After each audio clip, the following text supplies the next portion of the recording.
Patricia Walsh, 54 years old, when she entered the courtroom, everyone looked at her. She wore a headscarf, but underneath, there was no hair.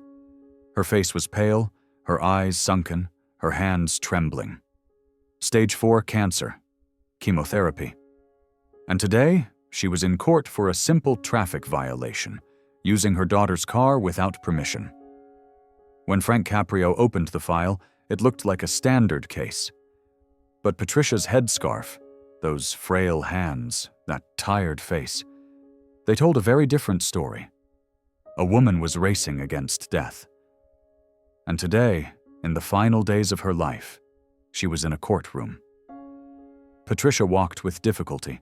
Her daughter Emma, 28 years old, held her mother's arm, supporting her. "Mom, are you sure? We can get a lawyer, you don't have to come," she had whispered. But Patricia shook her head. "No, Emma. I want to go. I want to explain to the judge myself. Because it's one of the last things I can do." When Frank opened the file, he saw a standard unauthorized vehicle use case. Emma Walsh's car, used without permission by her mother Patricia. Emma had filed a police complaint. Court summons issued. Simple, clear, sentencing protocol exists. But at the bottom of the file, there was a small attachment, hospital excuse letter. When Frank opened that letter, what he read stopped him.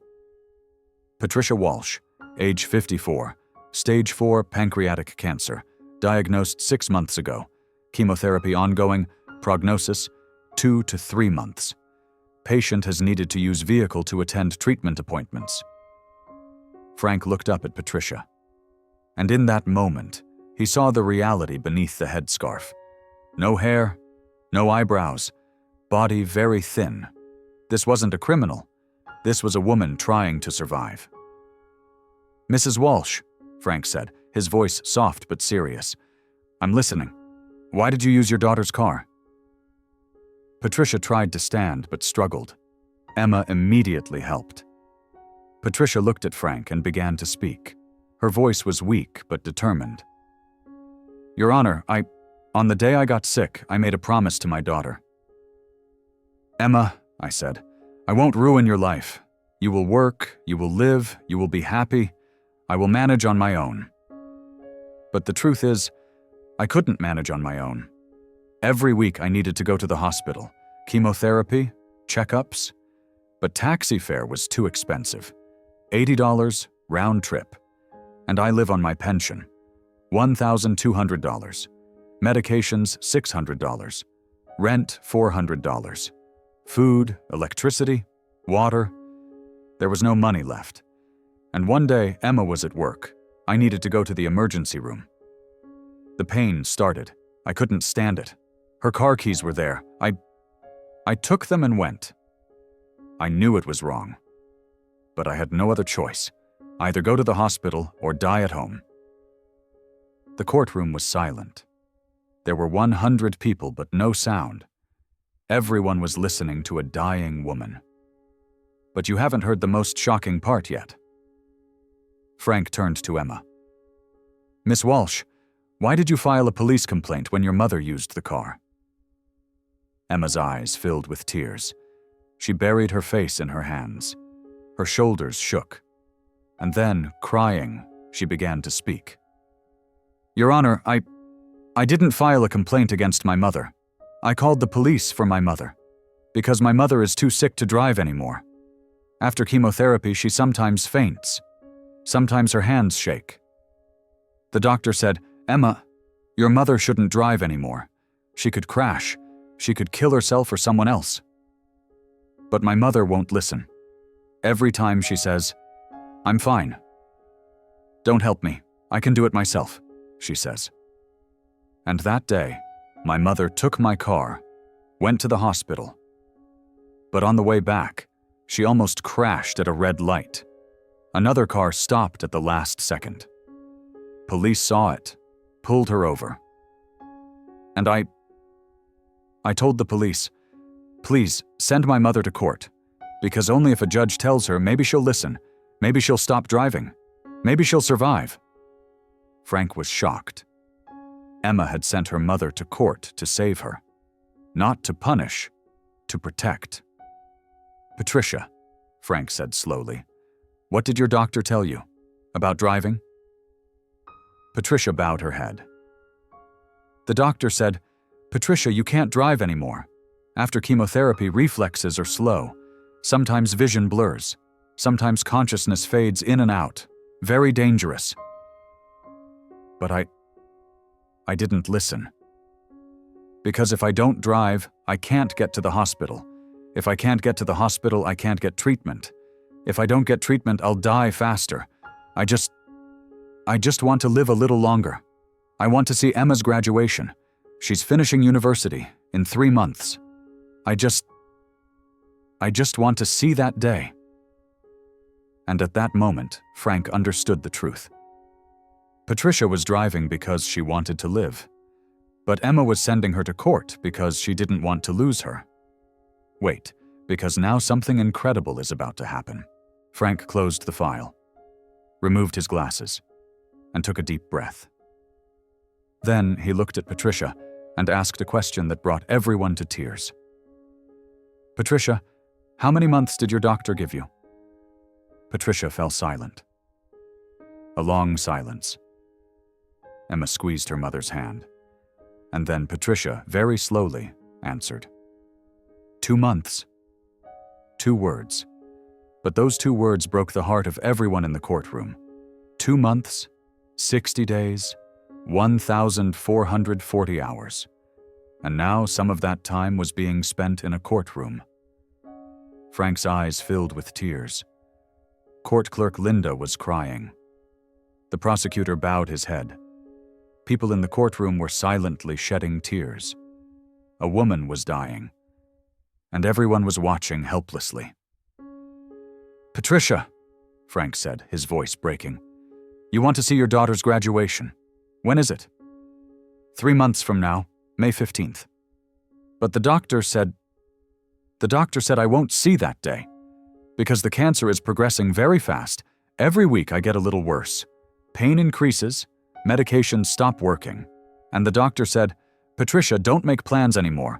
Live each day, because tomorrow might not come.'" Patricia's voice broke. She started crying. Emma hugged her mother. 2 women in the middle of the courtroom, embracing, crying, and everyone was watching helplessly.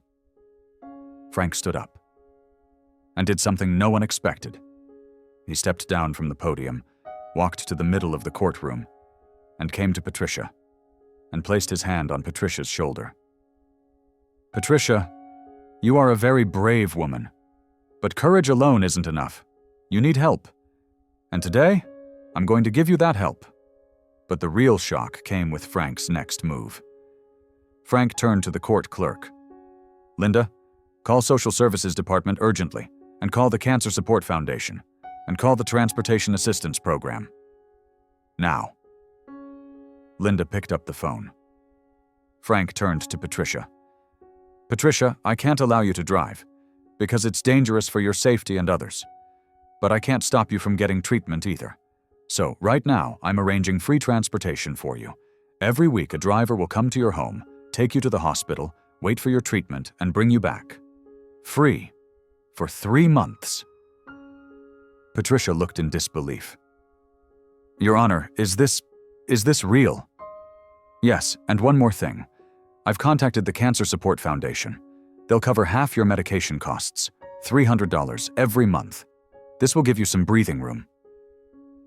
Patricia was crying. "Your Honor, I don't know how to thank you." "Don't thank me. Just live. Just live each day and be at Emma's graduation, because she wants to see you there." Emma ran to Frank and hugged him.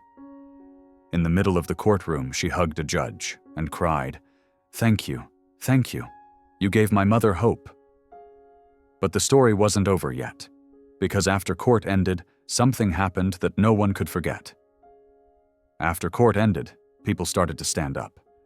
But someone stood up and spoke, a man from the back of the courtroom. "Your Honor, may I say something?"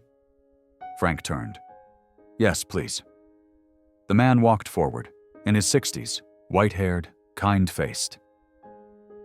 My name is Robert Chen. 10 years ago, I was diagnosed with stage 4 lung cancer. Doctors gave me 6 months, but I'm still here because someone gave me hope. Someone helped me. And today, I want to help Patricia. Patricia looked. How? I survived cancer. Not completely, but I'm in remission. And during those hard days, I felt very alone. Family supported me, but it wasn't enough. Because cancer doesn't just kill the body, it kills the soul, it kills hope. But if someone tells you, you're not alone, I'm here, then somehow you endure. Robert approached Patricia. Patricia, I want to give you something. He pulled out a business card from his pocket. This is my number. Every day at 6 p.m., I'm home. If you feel alone, want to talk, want to cry, call. I'll listen. Because I lived through everything you're going through, and I'm still here, and maybe you can be here longer than you expect too. Patricia took the card. Her hands were shaking. Thank you. Really, thank you. And then someone else stood up, a young woman in her 30s. I want to say something too. I'm Sarah. 5 years ago, my mother died of cancer, and I felt everything Emma is feeling. Helplessness, fear, guilt. Why couldn't I save her? I asked myself. But now I understand. Sometimes you can't save. You can only love. And Emma, you're doing the best thing you can do right now. You love your mother, you're protecting her, and she knows it. The courtroom was no longer a courtroom. It was a support group. People were standing up, sharing their stories, giving Patricia and Emma hope. But the most shocking thing was Frank's final action. Frank pulled out an envelope from his pocket and handed it to Patricia. Patricia, this is for you. Patricia opened the envelope. Inside was a check, $2,000, and a note. Survival Fund, Frank Caprio and court staff. Patricia's mouth fell open. Your Honor, this is too much. I can't accept. You will accept. Because this is a personal donation from me, Linda, and the court staff. We set aside a small amount from our salaries each month. We call it Emergency Fund, to help people when they need it. And today, you need that help. Patricia was crying. Emma was crying. The courtroom was crying. But this time the tears weren't just from sadness, from hope too. Frank held Patricia's hands. Patricia, I'm making you a promise. If you can't attend Emma's graduation, which God forbid, I will attend Emma's graduation, and I'll give her the diploma in your name. And I'll tell her, your mother was the bravest woman in the world. Deal. Patricia, through tears, nodded. Deal. And that day, everyone in the courtroom understood something. Justice isn't just about punishment. Justice is about giving hope. Justice is about remembering humanity. But the real miracle happened 3 months later.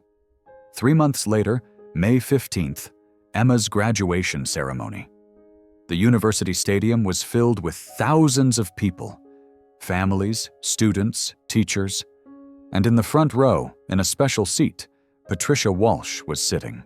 Still sick, still thin, still wearing a headscarf, but still alive. 2 months predicted, but 3 months had passed, and she was still here. When Emma walked up to the podium, received her diploma, the first thing she did, turned to the audience and looked at her mother and shouted, "Mom, I did this for you." Patricia stood up. Difficult, but she stood and applauded. Her hands were shaking, but she applauded and cried, tears of joy. After the ceremony ended, Emma ran to her mother, hugged her. "Mom, you came? You really came?" "Of course I came. For you, I'll come to everything." And at that moment, someone came to them. Frank Caprio. "Patricia, I'm so happy to see you." Patricia smiled. Weak, but a real smile. "Your Honor, you gave me hope. That day in court, I was ready to die, but you gave me a reason to live, to see Emma's graduation. And I saw it."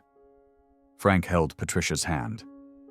Patricia, you're a brave fighter, and I'm proud of you. Emma turned to Frank. Your Honor, because of you, my mother is here. Because of you, I can share this moment with my mother. I don't know how to thank you. Don't thank me. Just live every moment with your mother. Because every moment is precious. Every day is precious. But the story doesn't end here. Because Patricia's journey developed very differently than everyone expected.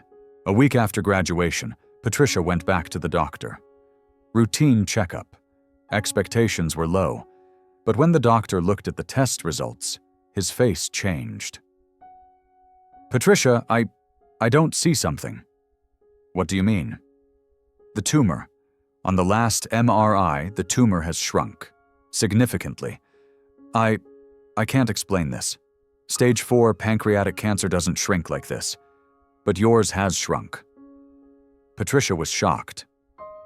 What does this mean? It means a miracle. Or maybe your body is responding to chemotherapy in an unexpected way. Or maybe your will to live is overcoming the disease. I don't know, but I can give you more time. Maybe 6 months. Maybe more. Patricia cried. But this time, tears of joy. Emma was beside her. She was crying too. Mom, you created a miracle. No, Emma. Frank Caprio created a miracle. He gave me a reason to live, and I lived. That evening, Patricia called Frank. Your Honor, I have good news. I'm listening, Patricia. The tumor has shrunk. The doctor gave me more time. And I did this because of you. Frank's voice broke. Patricia, this was your strength. I just gave you the opportunity to use that strength. 6 months later, Patricia was still alive. A year later, still alive. Doctors called it spontaneous remission. Rare, but real. The body somehow was slowing the cancer, even stopping it. Patricia, from that day on, started doing something. Visiting cancer patients. She went to hospitals, support groups, and every time she told her story. I was given 2 months to live. But now it's been 2 years. I was ready to die. But someone gave me a reason to live. Frank Caprio gave me hope. And hope changes everything. Emma now works full-time at a social services organization, helping cancer patients and their families. My mother taught me how fragile life is, and I remember that lesson every day. Frank Caprio never forgot Patricia. Every year, on Patricia's court anniversary, he sent her a card. Happy you're still here. Keep living. And Patricia always replied, I'm living because of you. Every day is a gift. 2 years later, when Frank retired, there was a special guest at the ceremony, Patricia Walsh. Judge Caprio, Patricia said, in front of thousands of people. 2 years ago, you saved my life. That day, I went to court to die. But your compassion gave me a reason to live. Emma's graduation was the first goal. But then another goal came, and another. And now I'm still here, still fighting, still living. And all of it from that one decision of yours. You're not just a judge, you're a lifesaver. And I'm forever grateful to you. The courtroom gave a standing ovation. Frank was crying. Patricia was crying. Emma was crying. And everyone was thinking the same thing. Sometimes compassion is more powerful than medicine. Today, 3 years later, Patricia is still alive. The cancer didn't completely go away, but it stopped, in remission. Doctors still can't believe it. Your case should be in medical literature, they say. But Patricia knows this isn't just medicine, this is hope. Patricia now wrote a book. 60 Days, My Journey from Death to Life. In the book, she dedicated a chapter to Frank Caprio. They gave me 2 months, but a judge gave me a reason to live. The book hit Amazon's bestseller list. Thousands of people read it. And in the reviews, my mother also has cancer, this gave me hope. I read it through tears, so powerful. Frank Caprio is a real hero. Emma is now married and has a daughter. Her name? Patricia. My mother taught me about life, and I'll teach this lesson to my daughter. Frank Caprio, after retirement, founded Compassion Justice Foundation, helping cancer patients, poor families, struggling people, and on every case file, a small note. Remember Patricia, because Patricia wasn't just a case. She was a reminder of life's fragility, a reminder of hope's power, a reminder of compassion's importance. And that court day wasn't just a decision, it was a turning point. For Patricia, for Emma, for Frank, and for everyone in that courtroom. Because that day, everyone learned something. Sometimes just punishing people isn't enough. Sometimes you have to give them hope. Give them a reason to live. And that reason can change everything. Patricia's story went viral. Local news, national news, social media. Headlines like, "Judge gave dying woman hope, woman survived." And in the comment section, thousands of people. "My father also has cancer. This gave us hope." Frank Caprio is an angel. Compassion creates miracles. A year later, Patricia became a speaker at cancer support groups. Every time she tells her story. "I was given 2 months to live. Doctors said, prepare to die. But a judge said, prepare to live. And I lived." Emma now works at a non-profit transportation assistance program for cancer patients, similar to the program Frank started. Every year we help 500 patients. We provide free transportation to all of them, because my mother taught me, sometimes transportation is the difference between life and death. Frank, despite retirement, still stays in touch with Patricia. The 15th of every month is Patricia's court anniversary. And every month, Frank sends a message. "Still fighting?" And Patricia replies, "Every day, for you." Because that court day wasn't just a decision, it was a choice between life and death. And Frank chose life. At Patricia's last doctor visit, the doctor said, "Patricia, your case is a medical miracle, but I know what the real miracle is. Your will to live, seeing Emma, writing your book, giving people hope, these kept you alive. Medications are important, but hope is more important." Patricia smiled. "Doctor, let me tell you something. I went to court that day to die. But Frank Caprio gave me something, a reason to live. And that reason changed everything." Today, Patricia is 57 years old, 3 years after the predicted 2 months. Still receiving chemotherapy, still fighting, but still living. She danced at Emma's wedding, held her granddaughter, published her book. And every day, thanks Frank. "Your Honor, you gave me 60 days, but I've lived 1,000 days, and every day I remember your decision. Live, you said, and I'm living." Frank's response is always the same. "Patricia, you saved yourself. I just gave you that opportunity." But Patricia knows, and Emma knows, and everyone in that courtroom knows.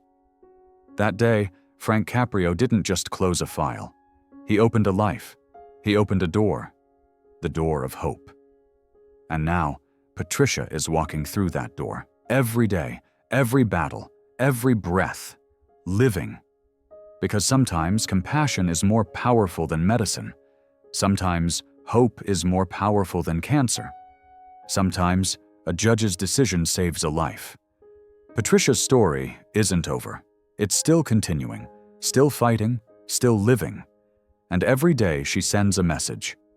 If someone gives you 60 days, you live 1,000 days. If someone gives you hope, you create a miracle. Because life is more powerful than predictions, love is more powerful than disease, and hope is more powerful than anything. Frank Caprio, that day, made a decision. But that decision wasn't just a decision, it was a message. To everyone. Cancer isn't just a disease. Poverty isn't just a condition. Struggle isn't just a difficulty. These are people's lives. And every person deserves compassion. Every person deserves a chance. Every person deserves to live. And Patricia took that chance and lived. Now it's your turn. When you see a Patricia, what will you do? Will you approach with compassion or punishment? Will you open the door or close it? Because every day there's an opportunity to save a life, an opportunity to give hope, an opportunity to create a miracle. Your turn. What will you choose?